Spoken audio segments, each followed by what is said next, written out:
오늘 우리에게 주신 하나님의 말씀은 시편 19편 7절에서 11절의 말씀입니다. 구약성경 815면에 있습니다. 하나님의 말씀은 시편 19편 7절에서 11절의 말씀입니다. 구약성경 815면에 있습니다. 이정열 안수 집사님께서 나오셔서 성경 봉독해 주시겠습니다.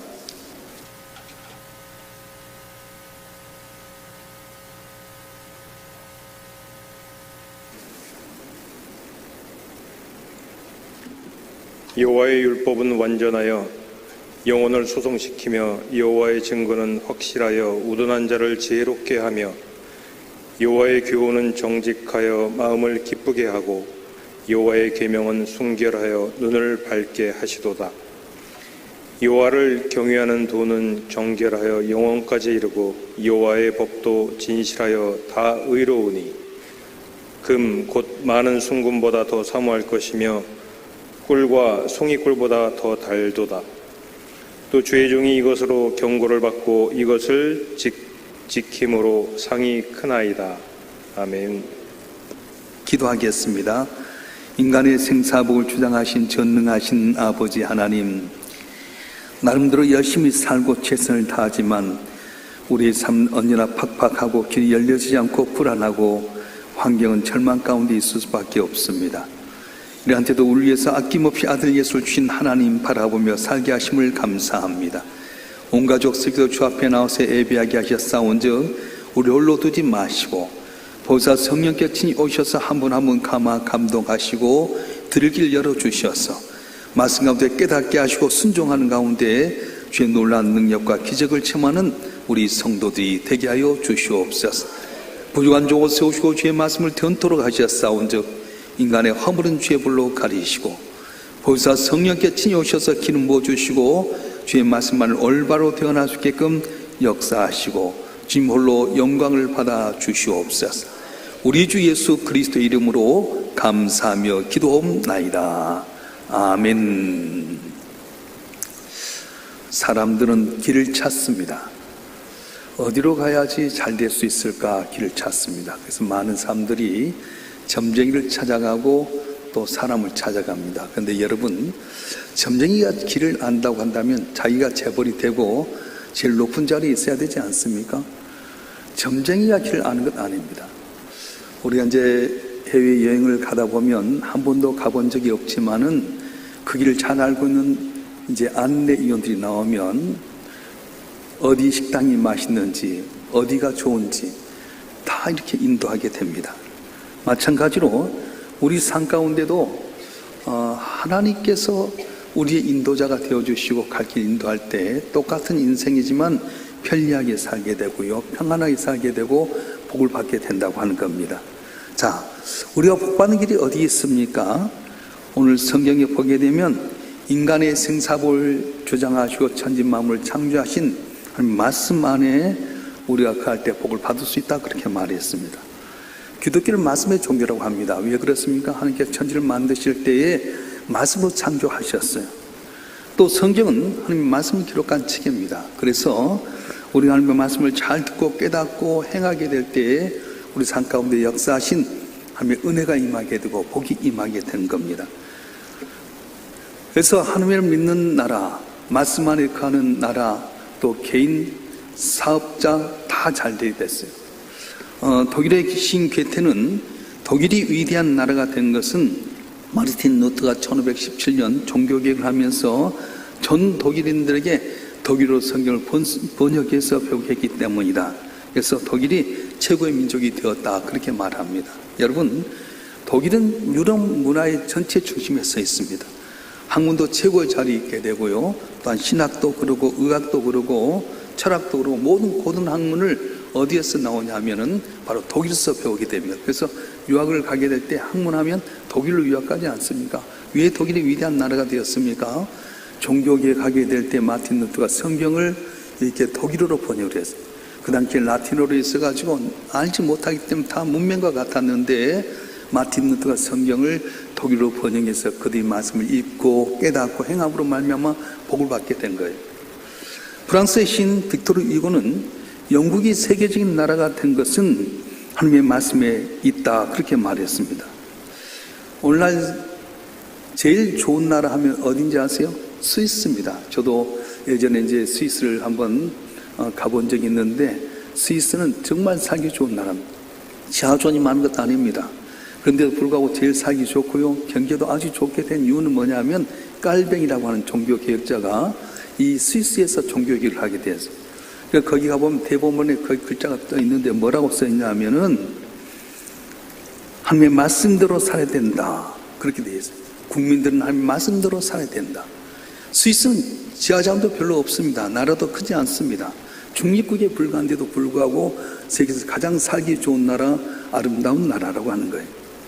오늘 세계 경제라든가 모든 것에서 다 어떤 데는 최강대국이 바로 미국입니다. 미국이 어떻게 저렇게 귀한 나라가 되었습니까? 그것은 청교도들이 102명이 종교의자를 찾아서 미국을 이렇게 이민 와서 말씀대로 예배를 주며 살아왔어요. 그러니까 지금도 대통령이 취임하게 되면 성경 위에다가 손을 얹고 선사합니다. 나는 성경 위에다 손을 얹고 나라 민족을 위해서 잘 섬기겠습니다. 대통령만 아닙니다. 대법원장도 그러고 대학의 총장도 또 반드시 성경에 선사하면서 시작하게 됩니다. 그 돈도요, 거기 보면 In God we trust, 우리는 하나님을 믿는다. 아니, 돈에다가 우리는 하나님 믿는다는 신앙 고백하게 된 거예요. 그래서 미국이 몇 년 안 된 나라인데도 불구하고 세계를 주름잡는 초강대국이 되었다고 하는 겁니다. 복지가 잘 돼 있는 나라, 잘 사는 나라, 부강한 나라, 세계를 이끄는 나라들을 보게 되면 다 기독교 국가입니다. 왜 그렇습니까? 인간의 힘이나 방법이 아니라 하나님의 말씀을 중심으로 살아갈 때 말씀을 주장하신 하나님께서 말씀대로 산 그 나라를 개인을 복되게 만들었어요. 잠언서 13장 13절은 이렇게 말씀하는데요. 한번 다 같이 읽어볼까요? 잠언서 13장 13절 말씀 시작. 말씀을 멸시하는 자는 자기에게 패망을 이루고 계명을 두려워하는 자는 상을 받느니라. 아멘. 내가 하나님을 경외하고 하는 말씀대로 살겠다고 노력하고 애쓰는 자에게 하나님께서는 번창하게 만들어 주셨어요. 그런데 하나님 말씀을 거역하고 내 힘대로 살고 인간의 방법으로 사는 나라는 다 어렵게도 고난당했습니다. 오늘 말씀도 하나님의 말씀을 잘 듣고 그 말씀을 잘 지키면 축복을 받게 된다고 이야기하는 거예요. 할렐루야. 자, 오늘 말씀에 보게 되면 한번 읽어보겠습니다. 시편 19편 9절부터 11절의 말씀 한번 읽겠습니다. 시작. 여호와를 경외한 도는 정결하여 영혼까지 이르고 여호와의 법도 진실하여 다 의로우니 금 곧 많은 순금보다 더 사모할 것이며 꿀과 송이꿀보다 더 달도다. 또 주의 종이 이것을 경고를 받고 이걸 지킴으로 상이 크니이다. 아멘.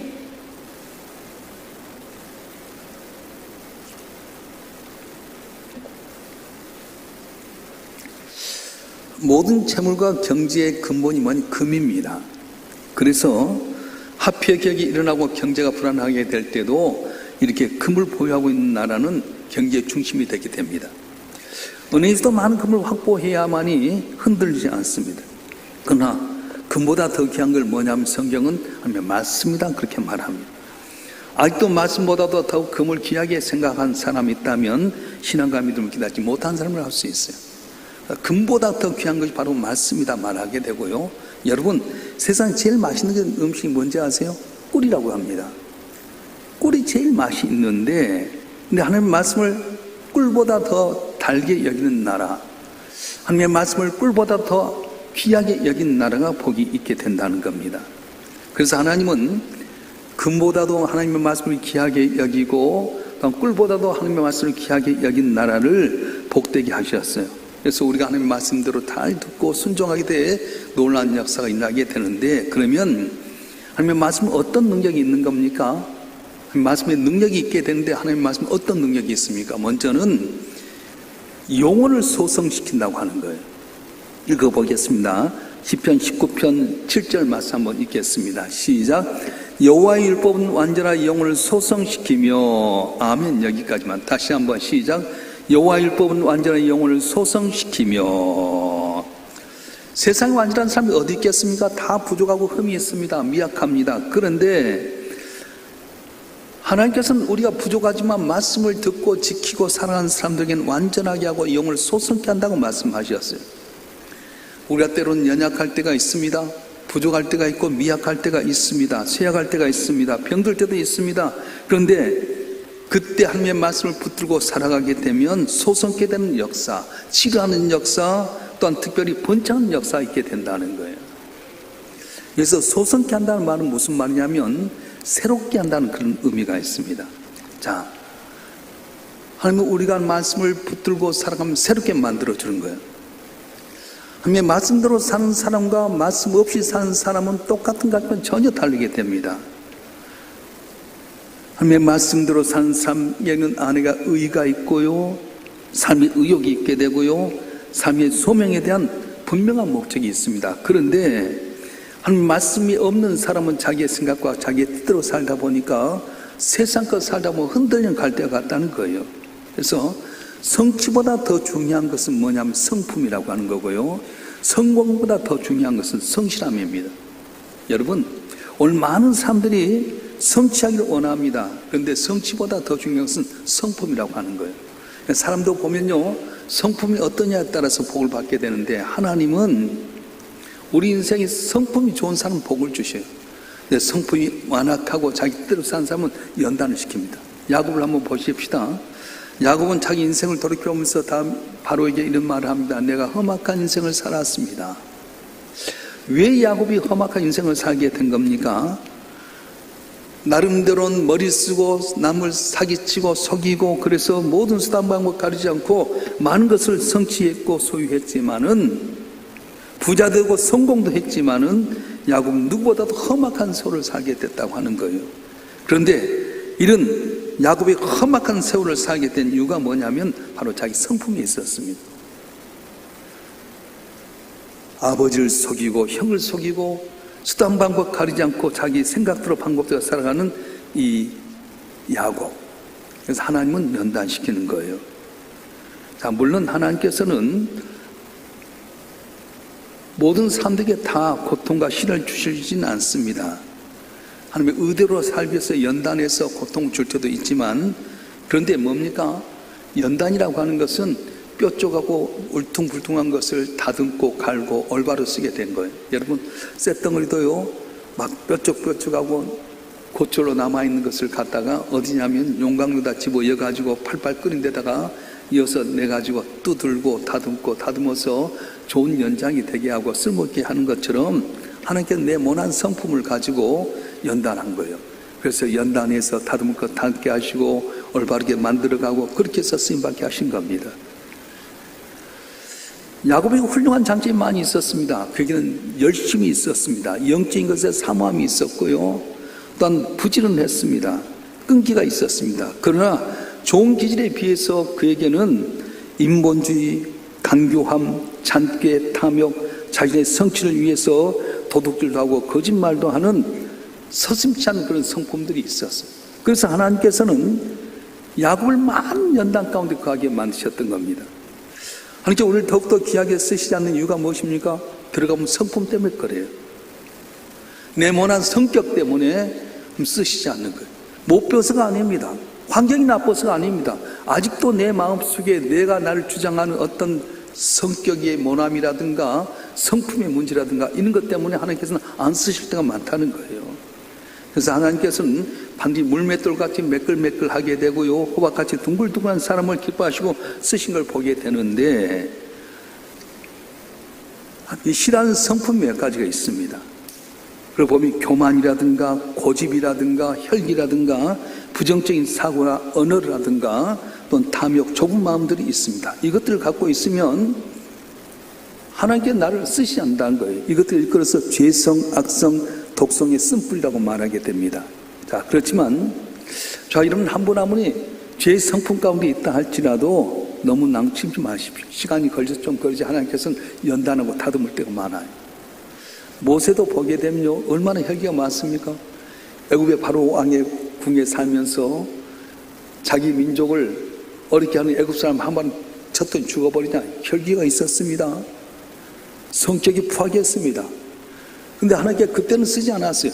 좋은 환경에 있었고 뛰어난 무술도 가지고 있었고 힘이 있으면 그때 안 쓰셨어요. 그래서 광야에 내몰려 40년 동안 연단하고 훈련한 가운데 쓰임받게 하시는데 민수기 12장 3절에 보면 이런 말씀을 하셔요. 한번 읽어보겠습니다. 민수기 12장 3절 시작. 이 사람 모세는 온유함의 지면에 모든 사람보다 더하더라. 아멘. 혈기 있고 내 뜻대로 살고요. 급한 모세를 안 쓰셨어요. 다듬어서 쓰임받는 거예요. 여러분도 보세요.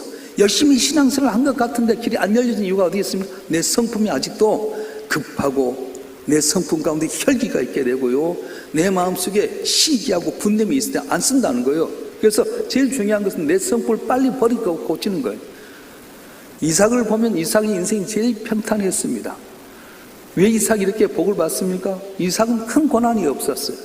그것은 혈기방장한 20대 때 아버지가 모리아산에 가서 이 이삭을 결박할 때 그는 그의 모든 혈기나 인간의 모든 걸 다 죽여버렸어요. 그래서 이삭은 항상 온유한 삶이 되다 보니까 평탄하게 형통을 가게 된 겁니다. 여러분, 하나님께 우리를 소성시키신데 아직도 내가 모난 성품, 내가 잘못된 것, 인간의 혈기 같은 거 있을 때 다듬어서 쓰시는데 뭘로 하시냐? 말씀을 통해서 한다는 거예요. 말씀이 기준이 되게 된 겁니다. 어디가 기준입니까? 세상의 지식이나 세상의 방법이 아닙니다. 하나님의 말씀을 따라서 내 자신을 죽이는 거예요. 온유한 것, 겸손한 것, 또한 낮아진 것, 섬기는 것, 이런 성품이 있을 때 저 앞에 쓰임받게 되는데 그걸 뭘로 하느냐? 말씀으로 만든다고 말씀하신 거예요. 할렐루야. 우리의 마음은 정원과도 같습니다. 가꿀수록 아름답고 고결해집니다. 그러나 내버려두면 금방 엉망이 돼버립니다. 그러니까 여러분 마음을 말씀 가운데 항상 다듬어서 내 마음밭을 갈아야 돼요. 어쨌든 혈기가 나기도 하고요. 어쨌든 화가 나기도 하고요. 우리가 이제 자동차 운전해 보면 제가 알잖아요. 제가 이제 이렇게 차를 타고 딱 가다 보면 제가 이제 옆자리에 있다 보면 아이 저 새끼 평상시 참 좋은 목사님인데 앞에 누가 걸쩍거리면 아이 저 새끼 내가 속으로 아이고 목사님 아직도 좀 더 있어야 되겠네 그 생각대로 누가 길을 딱 앞에 가고 천천히 저 미친 것? 안 그럴 것 같은데 아직도 애쓴뿌리가 있는 거예요. 여러분 신앙생활 오래 했다고 잘된 것 아니에요. 하나님은 우리 성품을 다 다듬으신 거예요. 아직도 내 혈기 가운데 있습니까? 아직도 내 생각 가운데 있습니까? 열심히 신앙생활하고 몇십 년 해도 길이 알려진 이유는 성품이 안 달라져서 그래요. 그래서 하나님은 내 영혼을 소생시키는데 뭘로 하냐? 말씀으로 소생시킨다고 말씀하셨어요. 말씀을 좌로 묵상하시길 바랍니다. 말씀대로 살길 바랍니다. 죄악들은 매끌매끌하게 되고 내 성품이 좋게 될 때에 모든 귀신받는 역사가 일어날 줄로 믿습니다. 할렐루야. 하나님의 말씀은 어떤 능력이 있습니까? 우둔한 자로 여러분 지혜롭게 만든다고 하셨어요. 조금 전에 읽었던 시편 19편 우리 7절 말씀 다시 한번 읽겠습니다. 시작. 여호와의 율법은 완전하여 영혼을 소성시키며 여호와의 증언은 확실하여 우둔 자를 지롭게 하며. 아멘. 하나님의 말씀은 확실합니다. 세상의 모든 정치, 경제, 사회, 과학의 모든 것은 만들었다가 다 교정합니다. 책을 썼다 하지만 옳다고 썼지만 지나고 나면 다 바꿔진 거예요. 옛날 우리 학교 다닐 때는 온자가 제일 작은 거 같고요. 분자, 온자 그랬잖아요. 근데 지금 뭐 상상치 못할 더 어떤 것도 발견하게 되고요. 세상은 항상 바뀌어져요. 근데 하나님 말씀은 변함이 없어요. 1.1도 변함이 없다고 말합니다. 여러분 그렇습니다. 이 세상 다 변화되고요. 다 수정하게 되지만 하나님 말씀은 1.1도 변함이 없는 완전한 말씀이에요. 그래서 우둔한 자는 지혜롭게 하는 것이 뭐냐면 성경 말씀이라고 하는 겁니다. 말씀대로 살면 방황하지 않습니다. 말씀대로 살면 죄악에 빠지지 않습니다. 말씀대로 살면 유혹에 빠지지 않게 되고 인생 망치지 않습니다. 내 삶을 새롭게 하고 완전히 보람되게 만드는 거예요. 그래서 신명기 4장 6절에 보면 모세가 이스라엘 백성 이렇게 말씀하는데요. 한번 읽어보겠습니다. 신명기 4장 6절 시작. 너희는 지켜 행하라. 이것이 여러 민족 앞에서 너희의 지혜요 너희의 지식이라. 그들이 이 모든 귀를 듣고 이르기를 이 큰 나라 사람은 과연 지혜와 지식이 있는 백성이로다 하리라. 아멘. 말씀을 지켜 행하면 모든 사람 너희가 지혜가 있고 지식이 있다 하겠다 말씀하셨어요. 디모데후서 3장 15절 말씀도 보겠습니다. 시작. 또 내가 어리석부터 성경을 알았나니 성경은 능히 너로 하여금 또 예수 안에는 믿음으로 말미암아 구원에 이르는 뭐가 있게 했다? 지혜가 있게 하는 거예요. 성경은 지혜를 있게 만드는 겁니다. 오늘날 많은 사람들은 지식과 정보를 찾아 노력하고 있습니다. 여러분, AI 들어가면 얼마나 많은 지식이 있습니까? 지식이 우리의 삶을 복되게 하는 것 아니에요. 지혜가 우리 삶을 복되게 합니다. 지식과 지혜를 비교한다면 지식은 자동차로 한다면 지혜는 운전하는 것 같아요. 아무리 좋은 차 있지만 운전하지 못하는 사람이 있어서 사고 나지 않습니까? 조그만 차라 할지라도, 캐스퍼나 티코라 할지라도 운전 잘하는 사람은 아주 좋은 차 갖고 운전 못하는 사람은 훨씬 더 낫게 된다는 거예요.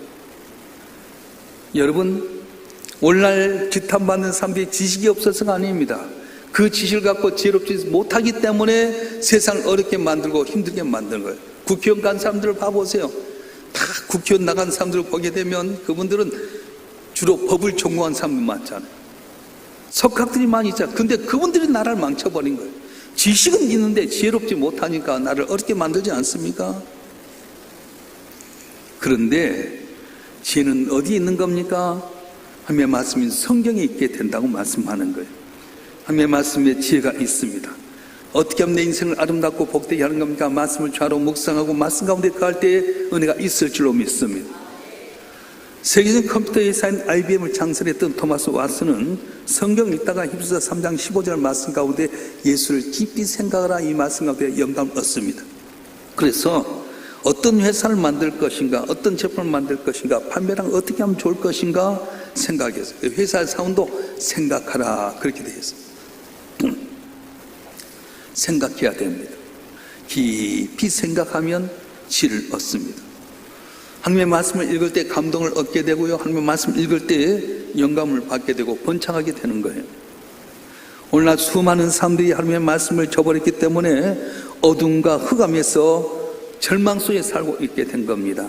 여러분, 하나님 말씀과 더불어 살아가기 때문에 하나님께 지혜를 주셔서 험난한 세상 가운데서 순풍의 돛을 달듯이 형통하는 은혜를 주실 줄로 믿습니다. 주실 줄로 믿습니다. 할렐루야.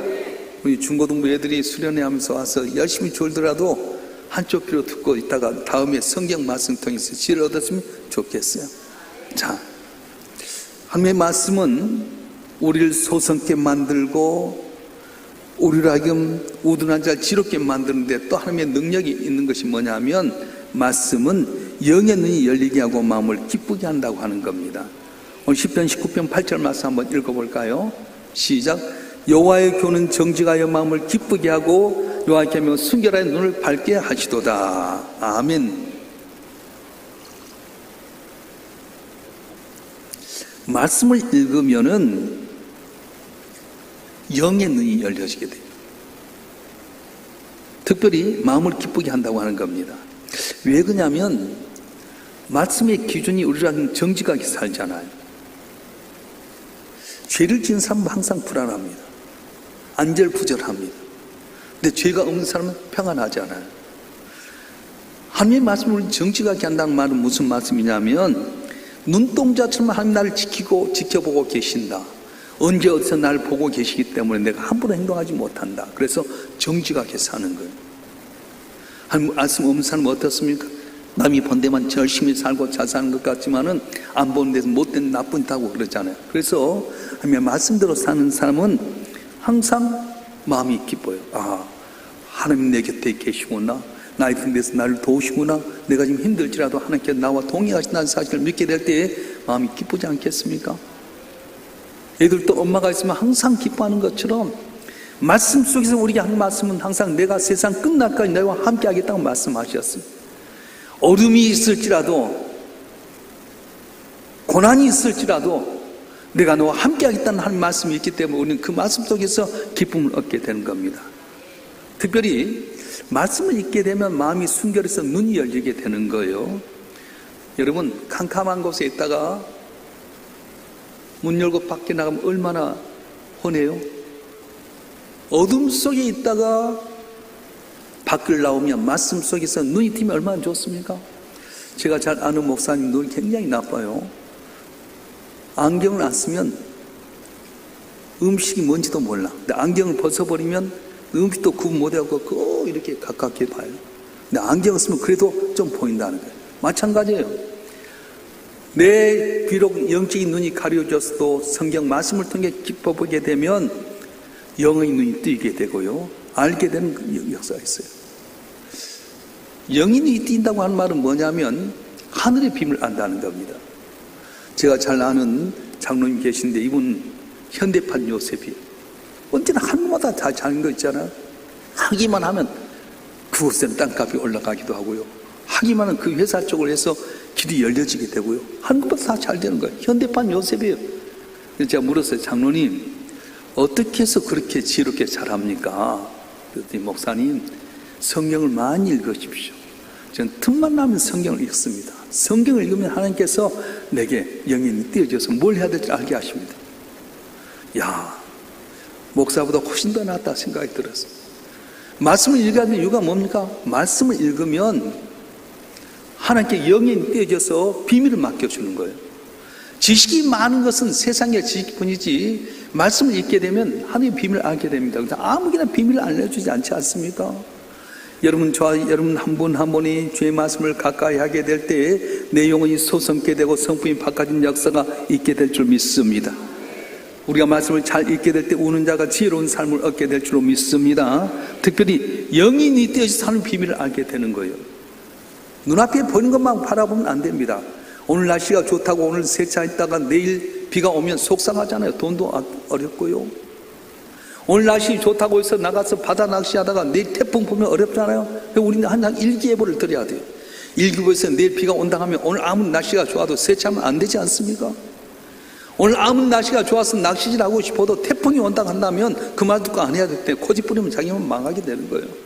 그래서 우리가 영인이 띄어진다, 그 말씀은 하늘의 비밀을 아는 거예요. 항상 하늘의 일기예보를 하고 계신 주님 바라볼 때 놀라운 은혜가 있을 줄 믿습니다. 지금도 우리나라에 전자계통이 반도체가 잘한다 해서 삼성전자, SK, 하이닉스 들어갔다가 망한 사람 많잖아요. ETF라 해갖고 들어가면 2배 준다 해갖고 들어갔는데 내가 올라간 것이 아니라 내려가고 폭삭 2배로 꺼져버린 거예요. 누가 이렇게 될 줄 알겠어요?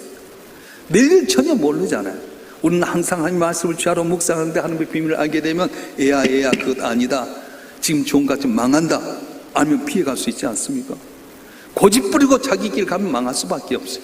하늘의 비밀을 잘 알게 되면 그 비밀을 통해서 이건 망하는 길이구나, 이거 사는 길이구나. 그래서 요셉이 어떻게 해서 국무총리가 돼서 7년 풍년 다음에 흉년이 올 걸 어떻게 합니까? 영인이 띄어지게 되잖아요. 왕이시여, 지금은 풍년입니다. 근데 풍년이 항상 있을 수는 없습니다. 앞으로 대환란이 오게 되는데 이때 창고를 많이 져서 곡식을 사가지고 다 저장해 놓으십시오. 그걸 누가 알겠어요? 영인이 띄어지니까 풍년 가운데서 흉년이 올 걸 알게 된 겁니다. 영원히 풍년은 아니에요. 여러분 삶도 항상 좋은 삶은 아니에요. 오늘 좋지만 여러분 삶 가운데 나쁠 때가 올 줄 믿고 지금도 기도하면 좋은 날이 오게 되고요. 오늘 삶이 내가 어렵지만은 반드시 좋은 날이 올 줄 믿고 기도로 준비하면 반드시 좋은 날이 올 때 기쁨으로 만족함으로 하는 영광을 나타내는 귀한 역사가 일어날 줄로 믿습니다. 할렐루야. 사람들은 어디가 잘된가 길을 찾습니다. 그 길을 점쟁이 같은 찾지 못합니다. 근데 말씀을 중심으로 해서 깊이 읽어가게 되면 내 성품을 다듬고 소생시키시고 영혼을 소생시키시고 우둔한 자를 지혜롭게 만드시고 내 마음을 기쁘게 하고 또한 특별히 나름 영의 눈이 열리게 하는 은혜가 있게 되는데, 젊은 한 분 한 말씀을 주하로 묵상하고 가까이 있는 가운데 승리하는 주 앞에 복을 받는 여러분 되길 주님 축원합니다. 축원합니다. 주신 말씀 붙들고 우리 다 같이 한번 통독 기도했으면 좋겠습니다. 하나님, 말씀을 통해서 내 성품이 다듬어지게 하여 주시옵소서. 아직도 못난 성품이 있다면 다듬어지게 하여 주시고 말씀 기준으로 살게 하여 주시옵소서. 인간의 지혜로 사는 것이 하나님의 지혜로 살길 원합니다. 영인이 띄어지게 하여 주시고 내 마음이 말씀으로 기쁘게 하여 주시옵소서. 저 앞에 영광스러운 삶이 되게 해 주시옵소서. 구체로 주여 삼창하고 통수로 기도하겠습니다. 인간의 생사복을 주장하신 전능하신 아버지 하나님, 어디로 가야 우리가 성공하고 어디로 가야 잘 되는가 찾지만은 세상은 길이 없습니다. 여행 갈 때 좋은 가이드가 있을 때 우리 여행이 행복하고 즐거운 것처럼 이 땅에 내게 가장 좋은 인도자가 있는데 바로 하나님의 말씀입니다. 세상의 경제라든가 세상의 과학의 서적은 항상 변할지라도 말씀은 변치 않고 영원토록 무궁하시는데 주의 말씀 따라서 내 성품이 변화되게 도와주시옵소서. 아직도 혈기가 있고 아직도 모난 성격이 있다면 말씀 가운데 나를 다듬어서 매끌매끌한 조약돌처럼 주 앞에 쓰임받는 귀한 저희가 되게 도와주시옵소서. 혈기 많은 모세가 위대한 온유한 하나님의 지도자가 되었던 것처럼 우리 성도를 한 분 한 분의 말씀 가운데 언제나 겸손하기를 원합니다. 시기, 질투, 모략, 중상, 나쁜 말, 부정적인 생각 버리게 하여 주시고 항상 겸손하고 온유하고 칭찬하고 자랑하고 나보다 더 낫게 여기는 말을 통해서 많은 사람들에게 인정받게 하시고 주 앞에 복받는 저희가 되게 도와주시옵소서. 세상의 지식보다는 이 지식을 갖고 지혜롭게 살기를 원합니다. 지혜의 근본인 하나님을 잘 경외하는 가운데 지혜롭게 삶으로 말미암아 이 땅에 복을 받게 하여 주시고 특별히 말씀을 묵상하는데 영적인 비밀이 열리게 하여 주시옵소서. 요셉 같은 지혜를 다하여 주시옵소서. 솔로몬이 주셨던 지혜를 다하여 주시옵소서. 어디가 옳고 그런지 어디가 사는 길인지 알아서 오늘 형편이 어렵더라도 믿음 갖고 마침내 승리하는 우리 성도들이 되게 하여 주시옵소서. 하늘과 땅의 모든 권세를 내게 주셨으니 내가 세상 끝나기 나와 항상 함께하겠다는 주의 약속의 말씀 붙들고 담대한 믿음 안에서 승리하는 하며 능하신 손 아래서 겸손해라 때가 되면 늘 높이라고 하신 약속의 말씀 붙들고 살 때 이들의 고난이 간증이 되게 도와주시옵소서. 교짝 잡고 살할 때 병든 자 낫게 하여 주시고 문제 해결되게 하여 주시고 우리의 고난이 간증이 되게 하여 주시고 주의 기쁨 면류관 되게 하여 주시옵소서. 오늘 시온 찬양대 지휘를 맡고 대장님, 지휘자, 반주자, 대원들 한 분 한 분 주 앞에 영광을 돌렸습니다. 시온 찬양대 남이 알지 못한 놀라운 능력과 기적을 주셔서 날마다 새로운 영으로 찬송케 하여 주시고 주의 기쁨이 되게 도와주시옵소서. 지금 여름 성리학교와 수련에 있는 초등부와 중고등부 학생들 기억하시길 원합니다. 교사들의 지혜와 명철과 성령 충만케 하셔서 애들을 양육할 때 주의 성령이 역사하신 가운데 교사들 마음에 기쁨이 충만하게 하여 주시고 말씀 가운데 가는 우리 자녀들의 길이 열려지게 하여 주시고 언제나 소통하는 가운데 복의 통로가 되게 도와주시옵소서. 마음과 뜻과 정성을 다해서 귀한 예물 주 앞에 드려 싸운즉 이 예물 흠양하여 주시고 만복으로 갚아 주시옵소서. 보이지 않는 가운데 섬기는 봉사자들 나가도 복받고 들어도 복받고 때릴 따라 도는 대로 항상 감사 찬송이 넘치는 봉사자가 되게 하여 주시고 우리가 사는 이 대한민국이 복된 나라가 되기를 원합니다. 대통령부터 위정자들이 하나님 앞에 겸손하게 하여 주시옵소서. 남을 끄집어내서 내가 된 것 아닙니다. 순리대로 행하게 하여 주시고 서로 손잡고 담을 넘어서 이 어려운 위기를 극복하고 온 세상에서 그들의 향기를 나타낸 복된 나라가 되게 하여 주시옵소서. 오늘도 새벽에 나와서 예배한 모든 심령들마다 주 안에서 항상 기뻐하게 하여 주시고 감사가 넘치게 하여 주시고 주의 표적으로 승리하는 성도들 되게 해 주시옵소서. 우리 주 예수 그리스도의 이름으로 간절히 기도하오며 이제는 우리 주 예수 그리스도의 은혜와 아버지 하나님의 극진하신 사랑과 성령님의 감화 감동 이로 충만 교통하심이 오늘 또 온 가족 새벽으로 믿음으로 주 앞에 나와 예배하며 주님께 영광 돌리는 주님의 사랑하는 자들 한 분 한 분 위에 이들의 가정과 생업과 남은 삶의 여정과 우리의 산 명성교회와 우리의 조국 대한민국 위에 지금부터 영원토록 함께 하시기를 간절히 축원하옵나이다. 아멘.